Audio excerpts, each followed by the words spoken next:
Quel est votre prénom? Katharine. Votre âge? J'ai 19 ans. Et de quel pays et de quelle ville? Je viens de Branches, c'est un petit village en Allemagne. Et depuis quand êtes-vous en France? Je suis arrivée en France en août 2012. Alors maintenant, ça fait 6 7 mois. D'accord. Et quel est votre projet en venant étudier en France?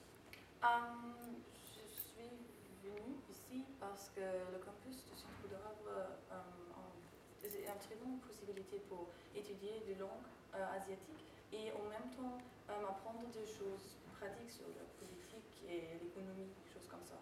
Parce que normalement, en Allemagne, il y a le problème que si j'aimerais étudier quelque chose sur l'Asie, on apprend premièrement la langue et il y a pas, et c'est très difficile à trouver des autres choses.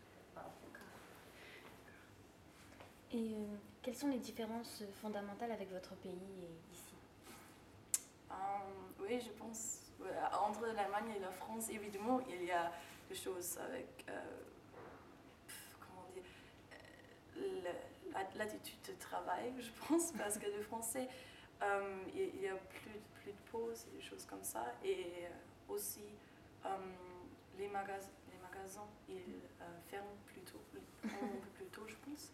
C'est un peu ça. Mais aussi, c'est un stéréotype, mais le vin est mieux en France, vraiment. Quel est votre prénom? Je m'appelle Yann. Et quel âge avez-vous? J'ai 20 ans. Et de quel pays et de quelle ville venez-vous? Je viens de Zvolen, Slovaquie. D'accord. Et depuis combien de temps êtes-vous en France? Je suis arrivé en août 2012, alors ça fait 6 ans. 6 mois. D'accord. Quel était votre projet en voulant étudier en France? Alors, j'ai choisi France et Sciences Po parce que je voulais étudier la langue asiatique avec des sciences sociales. Et Sciences Po faire un programme qui est vraiment unique dans l'Europe pour étudier ça.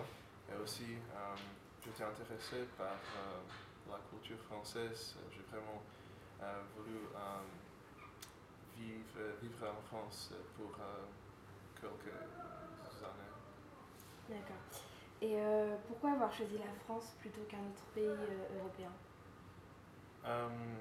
Alors, j'ai déjà vécu aux États-Unis avant d'arriver en France. Et alors, je voulais rester en Europe, mais en Angleterre, ça c'est plus cher et aussi il n'y a pas beaucoup d'opportunités pour apprendre en langue asiatique. Pour commencer, quel est votre prénom?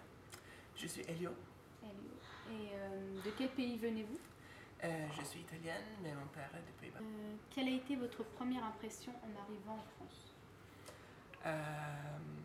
Le français, dans l'étranger, on dit qu'ils ne sont pas trop gentils, mais ça c'est pas vrai. Ils sont tout pas très disponibles à nous aider ou à donner de l'indication pour arriver en quelque part. Et donc ça c'était mon première impression. Alors, avez-vous ressenti des difficultés pour vous adapter? Oui, bien sûr, mais je pense que toutes les expériences à l'étranger, si on ne parle pas très bien la langue, peut être un peu difficile.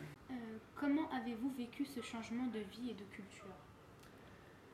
Je l'ai vu comme une occasion pour apprendre de nouvelles choses, pour croire, pour apprendre à voir l'étranger comme une chose qui peut aussi être accueillante.